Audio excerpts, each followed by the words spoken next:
300 years, humans thought they were alone in the Cthulhu sector. They were wrong. The Zerg emerged, seeking to consume all in their path, and before long, the Protoss, a highly advanced alien race, began wiping out infested worlds, burning Zerg and Terran alike. A three-way war, unlike anything humanity had ever faced, erupted almost overnight. All the while, a human civil war raged. Marshal Jim Raynor vowed to oppose the corrupt dictator Arcturus Minsk for the betrayal of the woman he loved, Sarah Kerrigan. Boys, how about that evac? Damn you, Arcturus.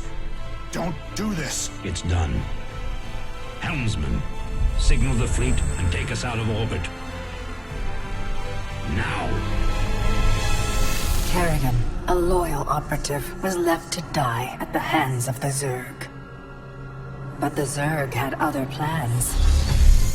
They transformed her and unleashed her psionic power upon the Cthulhu sector, searching for their real objective, the Protoss homeworld of Ire.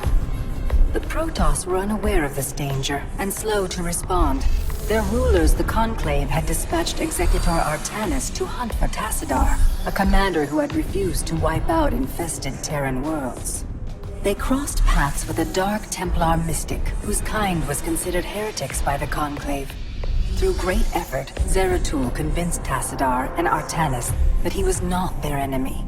Together they rallied more Protoss from both factions against the Zerg.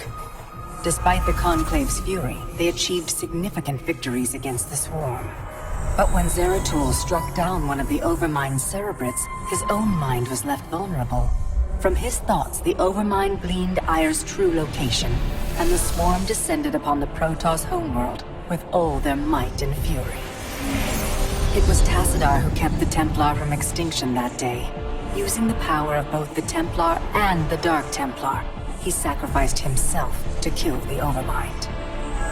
Ire was lost, but Artanis led the survivors to the Dark Templar's homeworld of Shakuras. Old prejudices were set aside. The Templar were now in the Dark Templar's debt. Without the Overmind, the Swarm fractured. Kerrigan sought control of all the Zerg, even enlisting the aid of old friends and enemies like Raynor, Mengsk, and Zeratul. Once her rule was uncontested, the Queen of Blades betrayed them all. Billions of humans and Protoss were killed. The Zerg stood unchallenged, but to the relief of all, the war seemed to end there. Zeratul suspected the Zerg had fallen under the control of dark forces. He uncovered prophecies stating that an ancient entity, Amon, was attempting to merge Protoss and Zerg lifeforms into an unholy hybrid, and that this evil might already have control of Kerrigan and her power.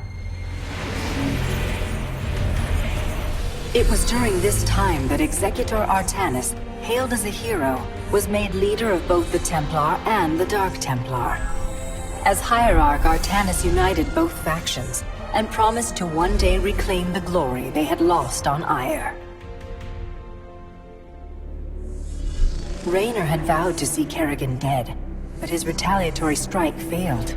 Even his rebellion against Mengsk's tyranny proved ineffective against the Dominion's propaganda machine. But with the arrival of old friends and mysterious new allies, Raynor revived his campaign against the Dominion, scoring major victories on multiple fronts. But Zeratul warned him about the encroaching darkness, and said the key to stopping Amon was the Queen of Blades. She was needed alive. In a daring raid on the Zerg homeworld of Char, armies from the Dominion and Raynor, with help from Arcturus' son Valerian, used an ancient Zelnaga artifact to neutralize Kerrigan's power and free her from Amon's grasp. The Queen of Blades was helpless. The Dominion wanted her dead. Raynor couldn't allow it.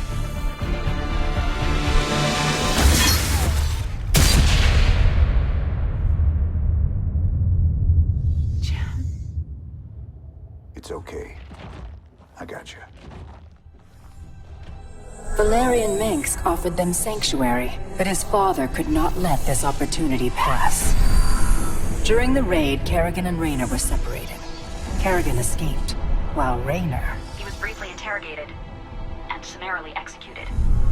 Kerrigan sought vengeance. She set out to reclaim her position as Queen of Blades. With Zeratul's guidance, Kerrigan gathered the Zerg broods and ruled the swarm once again. Only this time, free. The killing will never stop. Until Minsk is dead. Kerrigan began dismantling the Dominion's military, one mission at a time. To her surprise, she learned that Raynor was still alive. She charted a course to Korhal, Minsk's stronghold.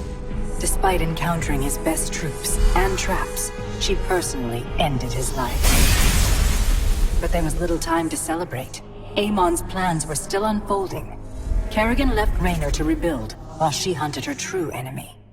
Raynor and Valerian Minsk set about reforming the Dominion, with a just government.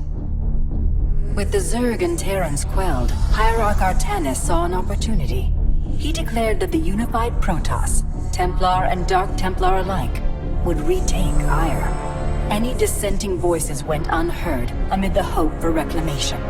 Zeratul set off alone, searching for the truth, hoping against hope that the Hierarch was not making a terrible mistake.